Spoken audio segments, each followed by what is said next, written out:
Assalamualaikum warahmatullahi wabarakatuh. Kembali lagi ke channel Cahaya Ilmu, channel yang berisi tentang kisah-kisah inspiratif yang bisa dijadikan pelajaran. Sebelum menonton, jangan lupa subscribe, like, and comment.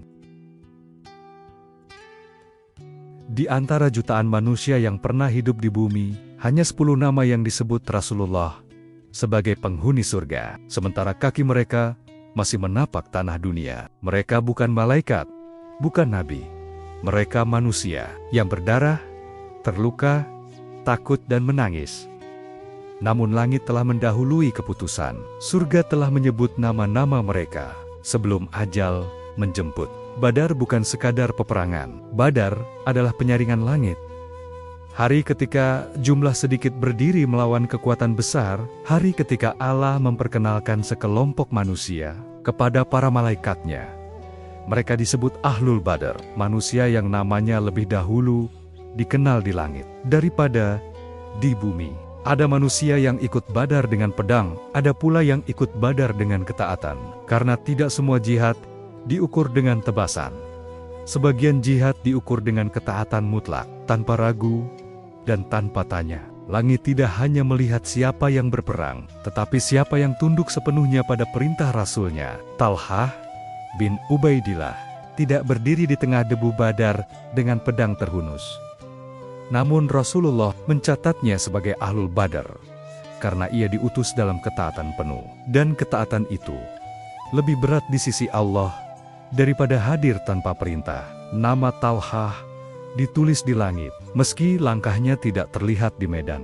Inilah Makkah, kota dagang yang keras, zaman ketika iman adalah kejahatan, dan tauhid dibayar dengan luka. Di tengah Quraisy, lahirlah seorang pemuda pedagang. Cerdas, jujur, dikenal amanah, belum ada pedang di tangannya. Namun Allah sedang menyiapkan hatinya untuk pengorbanan yang akan mengguncang sejarah. Suatu hari Rasulullah bersabda, "Siapa yang ingin melihat seorang syahid yang masih berjalan di atas bumi, maka lihatlah Talhah bin Ubaidillah." Itu bukan pujian, itu pengumuman takdir. Seakan langit berkata, "Perhatikan orang ini, hidupnya belum selesai, tetapi surga telah menunggunya." Dari pasar menuju pengorbanan, dari harta menuju luka, dari pedagang Quraisy menjadi tameng hidup Rasulullah. Inilah kisah Talhah bin Ubaidillah. Dijamin surga, dicatat langit, dan diuji bumi sampai tetes darah terakhir. Dalam tradisi Arab, nasab bukan sekadar silsilah, ia adalah identitas, kehormatan, dan arah hidup. Nama lengkapnya adalah Talhah bin Ubaidillah bin Utsman bin Amr bin Kabe bin Sade bin Taim bin Murrah bin Kabe bin Luay bin Ghalib al-Qurashi at-Taimi.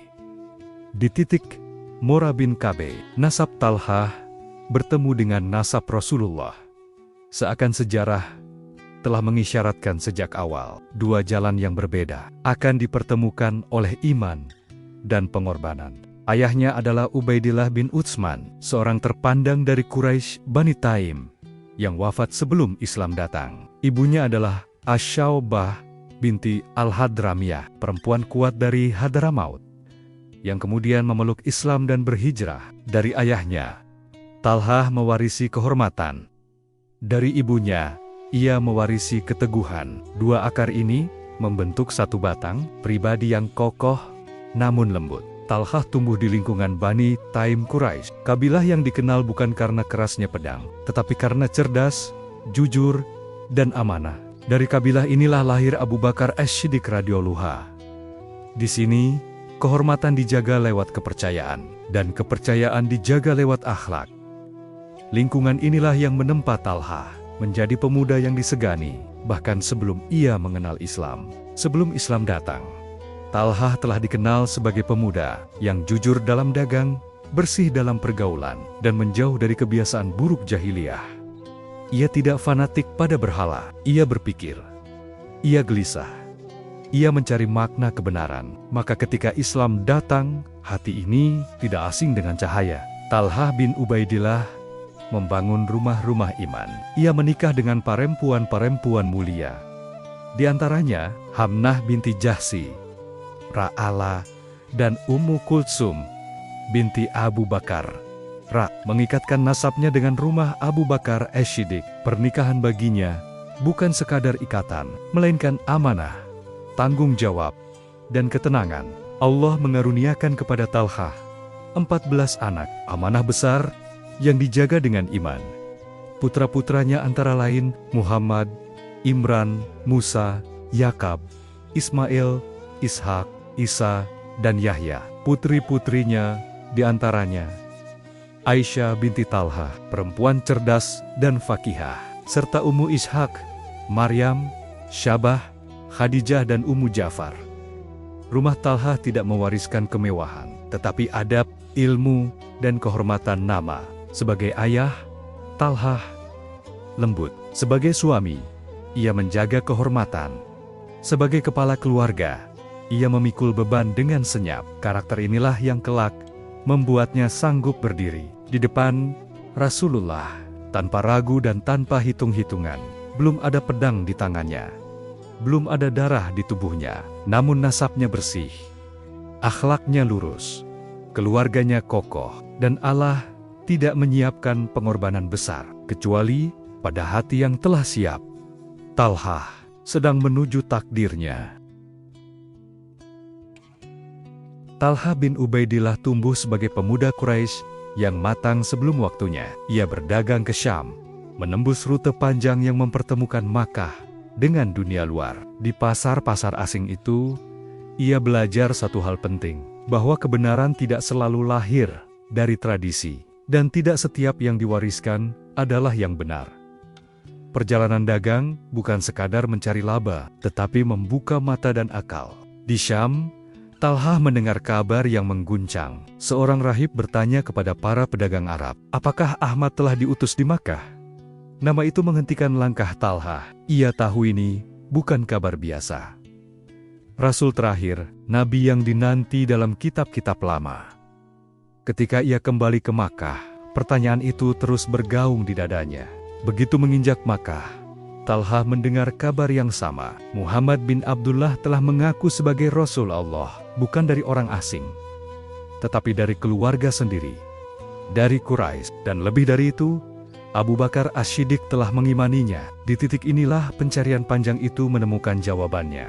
Talha mendatangi Abu Bakar, sahabat terpercaya, pemimpin Bani Taim, dan manusia yang tak dikenal dusta. Abu Bakar tidak berdebat panjang. Ia tidak memaksa. Ia hanya menyampaikan kebenaran, dan hati Talha menerimanya tanpa ragu. Di hadapan Rasulullah, Talha mengucapkan syahadat. Sejak saat itu, ia bukan lagi hanya pedagang Quraisy, tetapi prajurit iman. Masuk Islam bukan berarti hidup menjadi ringan. Justru sebaliknya, Quraisy murka, Bani Taim tertekan, dan Talha pemuda Teh Panda menjadi sasaran.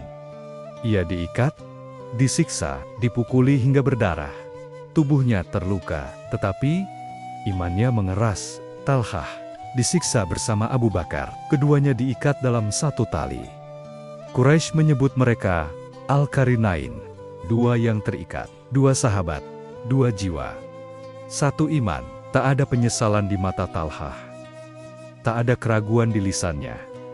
Karena ia tahu, kebenaran memang mahal, tetapi kebatilan selalu lebih kejam. Talha kehilangan kenyamanan, kehilangan perlindungan sosial, kehilangan sebagian akses dagangnya. Namun ia tidak kehilangan satu hal, kejujuran. Ia tetap berdagang tanpa menipu, tetap amanah meski dimusuhi. Dan dari sinilah Allah mulai menanamkan benih keberkahan besar yang kelak membuatnya menjadi orang kaya yang paling takut kepada hisab. Talha masuk Islam bukan karena aman. Ia bertahan bukan karena ringan. Ia memilih jalan ini saat semua alasan untuk mundur tersedia. Dan Allah tidak pernah menyia-nyiakan iman yang dibayar dengan luka.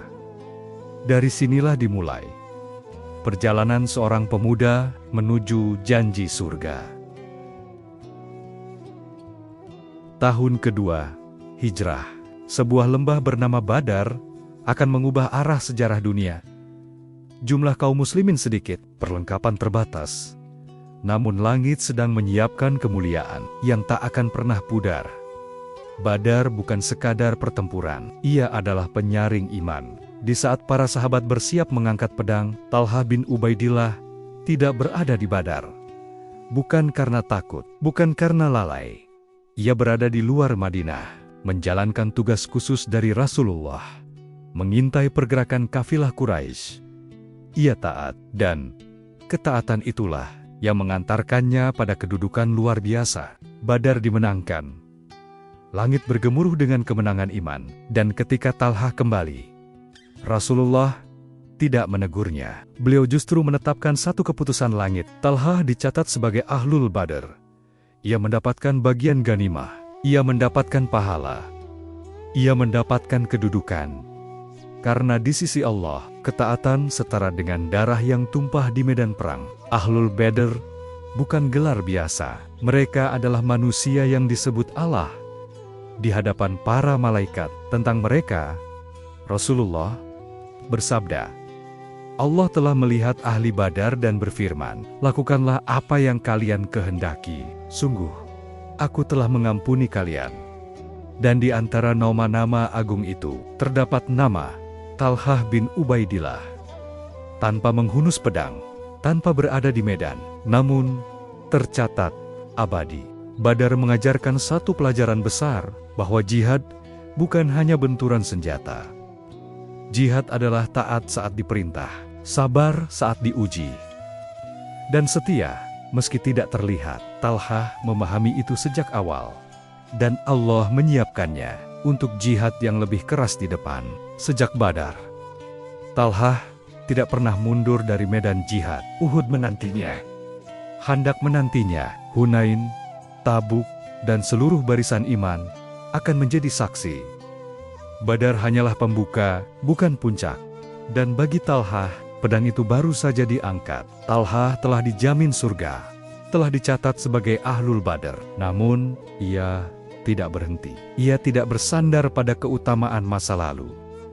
Justru dari sinilah, ia melangkah lebih jauh, menuju Uhud, tempat namanya akan diukir dengan darah dan pengorbanan. Tahun ketiga Hijrah, di kaki Gunung Uhud, kaum muslimin berdiri berhadapan dengan dendam Quraisy yang belum padam sejak Badar. Udara pagi terasa berat. Bukan karena senjata, tetapi karena takdir besar sedang menunggu. Di barisan depan berdiri Talha bin Ubaidillah. Ia tahu, hari ini bukan tentang menang atau kalah. Hari ini tentang melindungi Rasulullah. Perang dimulai. Kaum muslimin mendorong Quraisy mundur. Pedang iman bergerak cepat. Barisan musyrikin goyah, dan di antara mereka, Talha bertarung dengan keyakinan penuh. Namun matanya tak pernah jauh dari posisi Rasulullah. Namun medan perang tidak hanya menguji keberanian, ia menguji ketaatan. Sebagian pasukan pemanah meninggalkan posnya. Mereka mengira perang telah selesai. Dan dari celah itulah, takdir berbalik. Serangan mendadak Quraisy menghantam dari belakang. Barisan muslim porak-poranda. Teriakan mengguncang Uhud. Muhammad telah terbunuh, debu menutup langit. Darah membasahi tanah. Rasulullah terluka, gigi beliau patah. Dahi beliau berdarah. Musuh mendekat, satu langkah lagi. Sejarah Islam bisa berakhir hari itu. Di saat itu, satu tubuh berdiri di depan Rasulullah. Bukan pasukan, bukan benteng. Talha bin Ubaidillah, ia berdiri sendirian. Menghadang panah dengan dadanya, menepis pedang dengan tangannya. Satu demi satu, luka menghantam tubuhnya, jarinya terputus. Tubuhnya roboh. Namun, ia bangkit lagi. Karena selama ia masih berdiri, Rasulullah tidak boleh tersentuh. Abu Bakar As-Siddiq radhiyallahu anhu berkata, dan beliau tak pernah berlebihan dalam pujian. Hari Uhud itu seluruhnya milik Talha, karena di saat nyawa Rasulullah terancam, Talha berdiri sebagai tameng hidup. Bukan satu luka, bukan dua, lebih dari 70 luka bersarang di tubuhnya hari itu. Akhirnya, Talha roboh. Tubuhnya tak lagi bergerak. Para sahabat mengira ia telah wafat. Namun Allah belum mengambilnya, karena kisahnya belum selesai. Hari itu, Talha hidup di bumi, dan namanya diangkat di langit. Rasulullah bersabda, siapa yang ingin melihat syahid yang masih berjalan di bumi, maka lihatlah Talha bin Ubaidillah. Ia belum wafat, namun kedudukannya telah sampai pada derajat syuhada. Uhud bukan hanya pertempuran, Uhud adalah pengakuan langit. Sejak hari itu, nama Talha tidak pernah disebut. Tanpa Uhud, gunung itu menjadi saksi bahwa ada manusia yang menukar seluruh tubuhnya demi satu nyawa, Rasulullah. Dan perjalanan Talha belum selesai. Karena pengorbanan terbesar kadang belum berakhir di medan perang. Uhud telah berlalu. Luka-luka menutup tubuh Talha, namun tidak pernah menutup tekadnya. Ia bangkit bukan untuk dikenang, melainkan untuk terus setia. Bagi Talha, jihad bukan satu hari heroik. Ia adalah umur panjang yang dipersembahkan. Datanglah perang Khandaq. Bukan perang cepat, tetapi perang kesabaran. Hari-hari menggali parit, malam-malam dingin Madinah, dan musuh yang mengepung dari segala arah. Talha hadir, menggali, menjaga, bersabar, karena jihad juga berarti bertahan. Di Hudaibiyah, pedang tidak terhunus, namun hati diuji lebih tajam dari besi. Kesepakatan terasa pahit, sebagian sahabat gelisah. Talha memilih satu sikap, percaya penuh kepada Rasulullah. Karena ketaatan tidak selalu terasa menang, namun selalu benar. Di kabar, jihad kembali menuntut keberanian, benteng-benteng tinggi. Musuh berlapis pertahanan. Talha berada di barisan yang sama. Barisan yang tidak pernah absen saat iman dipanggil. Hari itu, Makkah kembali ke pangkuan tauhid, bukan dengan pembalasan, melainkan ampunan. Bagi Talha, kota kelahiran ini menyimpan luka lama. Namun ia masuk bersama Rasulullah, tanpa kesombongan, tanpa dendam. Karena jihad tertinggi adalah menundukkan diri saat menang. Hunain mengajarkan bahwa jumlah besar tidak menjamin kemenangan. Tabuk mengajarkan bahwa jihad kadang hanya langkah panjang di panas gurun. Dan di setiap panggilan itu, Talha tetap hadir, tidak menuntut sorotan, tidak menghitung jasa. Wafatnya Rasulullah mengguncang bumi dan langit Madinah. Namun, Talha tidak goyah. Ia berdiri bersama Abu Bakar As-Siddiq radhiyallahu an di saat umat hampir terpecah. Setia pada kebenaran, setia pada jamaah, setia pada amanah. Di masa Umar bin Khattab radhiyallahu anhu, Islam meluas ke penjuru dunia. Talha tetap menjadi pilar dengan nasihat, keteguhan, dan teladan. Ia bukan hanya prajurit medan perang, tetapi penjaga arah umat. Kesetiaan Talha tidak diukur oleh satu pertempuran. Ia diukur oleh umur yang tak pernah berpaling. Dari Badar yang tak ia hadiri dengan pedang, hingga Uhud yang ia bayar dengan tubuh. Hingga tahun-tahun panjang menjaga umat. Inilah jihad seumur hidup. Sebelum Uhud mengenal darahnya, pasar Makkah telah mengenal kejujurannya. Talha bin Ubaidillah tumbuh sebagai pedagang Quraisy. Ia memahami timbangan, untung, dan rugi. Namun satu hal ia pegang teguh. Rezeki tidak pernah lahir dari kecurangan. Dagang baginya bukan sekadar profesi. Ia adalah jalan amanah. Hijrah memutus banyak hal, namun tidak memutus etos kerja. Di Madinah, Talha memulai dari nol. Tanpa warisan, tanpa perlindungan pasar lama.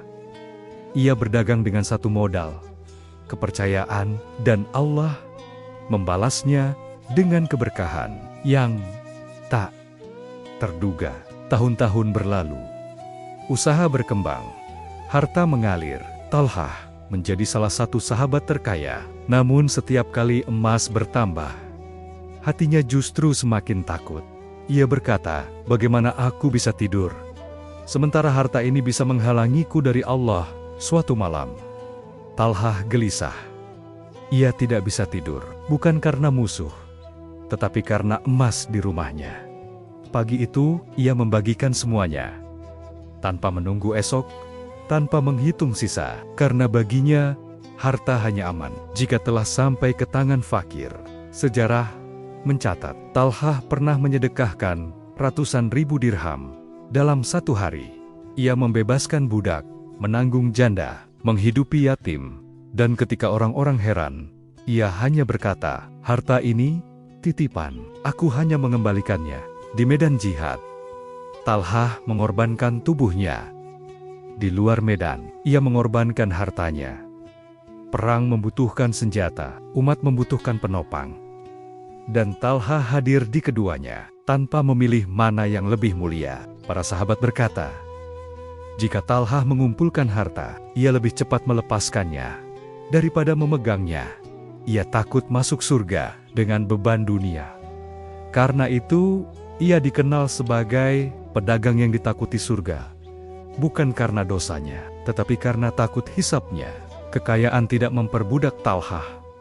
Ia justru membebaskannya. Ia memiliki dunia, namun dunia tidak memilikinya. Dan kelak, harta itu akan menjadi saksi bahwa ada manusia yang kaya untuk memberi dan miskin di hadapan Allah. Rasulullah telah wafat. Islam meluas, kekuasaan membesar, namun bersama luasnya wilayah, datang sesuatu yang lebih berbahaya dari pedang. Fitnah, bukan fitnah musuh, tetapi fitnah sesama muslim. Dan Talhah, yang hidupnya diisi kesetiaan, akan diuji dengan ujian yang tak pernah ia pilih. Di masa Khalifah Utsman bin Affan, Talhah termasuk sahabat besar yang mencintai beliau. Ia menasihati, ia mengingatkan, ia berharap perbaikan tanpa perpecahan. Namun fitnah bergerak cepat, lebih cepat dari nasihat.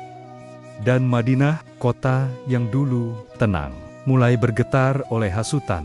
Ketika Utsman dibunuh, langit Madinah seakan runtuh. Talhah terkejut, menyesal, berduka.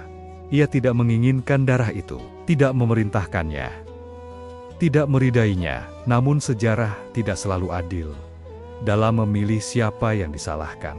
Dan sejak hari itu, fitnah memasuki fase paling gelap. Talhah ingin satu hal: keadilan ditegakkan. Bersama Zubair bin Awam dan Ummul Mukminin Aisyah radhiyallahu, ia bergerak bukan untuk kekuasaan, tetapi untuk menuntut qisas. Namun fitnah adalah kabut. Ia membelokkan niat baik ke arah yang tak pernah diinginkan.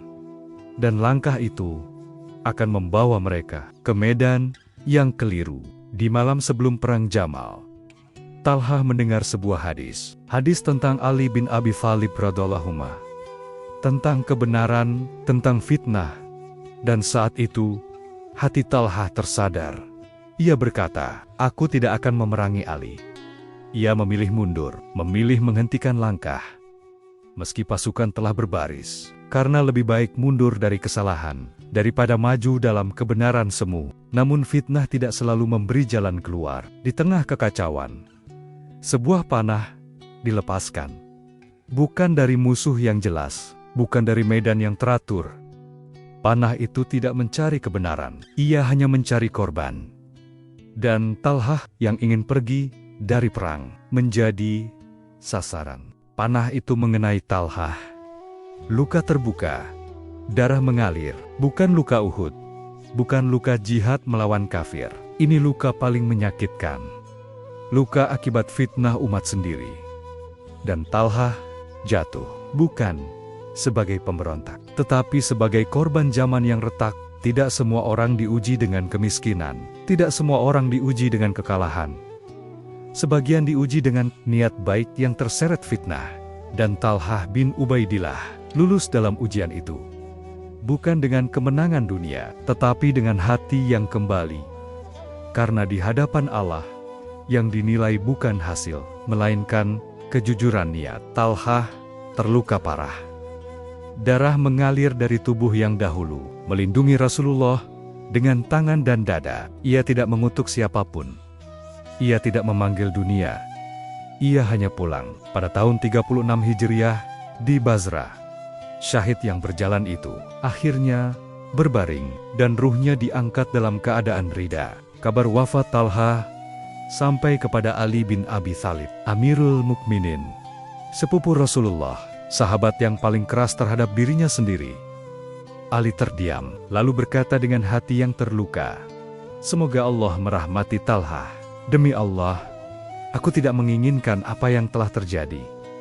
Itu bukan ucapan politik, itu ratapan seorang sahabat yang kehilangan saudara menuju surga. Hari itu, umat tidak menang. Tidak ada yang benar-benar menang. Ali kehilangan Talha. Umat kehilangan salah satu tiang surga. Beginilah fitnah.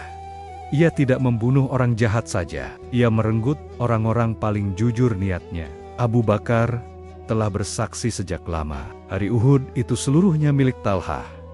Dan kini sejarah mencatat, Talha wafat bukan sebagai pembangkang, tetapi sebagai sahabat yang kembali kepada kebenaran.